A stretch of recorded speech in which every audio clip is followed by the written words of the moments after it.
Please welcome the new head football coach at the University of North Carolina, Coach Bill Belichick.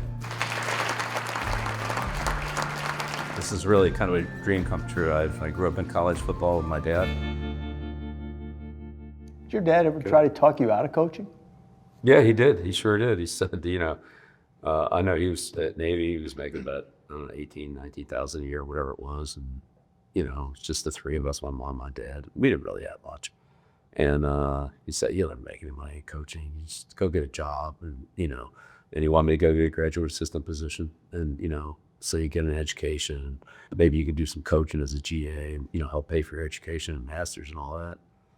And so, I applied to like 125 different schools, every school, every Division I school, all the Mid-American schools, everything. I only got about 3 or 4 responses, but Coach Holtz hired me. And he hired me at North Carolina State as a graduate assistant. And that was in May of 1975. And in June of 1975, Title IX passed. And all his graduate assistants went to women. And so Coach Holtz is the first coach to hire me. He's the first coach to fire me. And so then I got an unpaid position with the Baltimore Colts, and just an NFL thing. It worked out. It worked out for me. Yeah, I would say it worked out okay. We play the New England Patriots this year. We go to North Carolina, and then we go to Boston College to play Bill O'Brien. So I feel like I'm playing the whole Patriots organization in about a 2-week span there. Can I jump in here on a couple questions? Yeah, man. We each kind of like all have our like little sayings, and you have the BYOG. What is that? Oh gosh, yeah. So that came. We were playing Notre Dame in 15. There was a hurricane. We hadn't played Notre Dame since the 70s, and so it had been on the schedule for a long time, and it was just a lot had built up into that moment. And it was one of those things. It was kind of like the last thing I said to the team before the game. Yeah. And it went viral because that's what was in my head. And I just told the team, I'm like, you know what? Listen, hey, there's a lot we don't control. Like, we don't control the weather. We don't control this, and hey, I can give you a scholarship.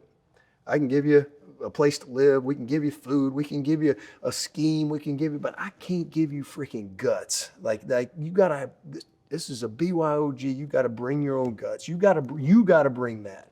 And we play the game. It was a crazy deal. It came down to the last play, a 2-point conversion. Kaiser rolls, runs into traffic, and comes up a yard short. And the Clemson defense rises up.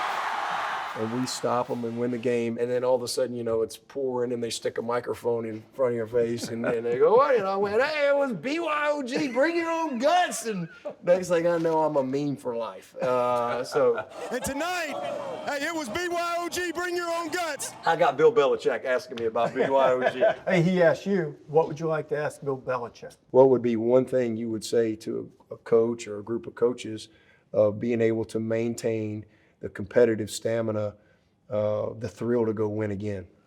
Having the right people and having the right culture, because you need people that want to keep achieving that goal.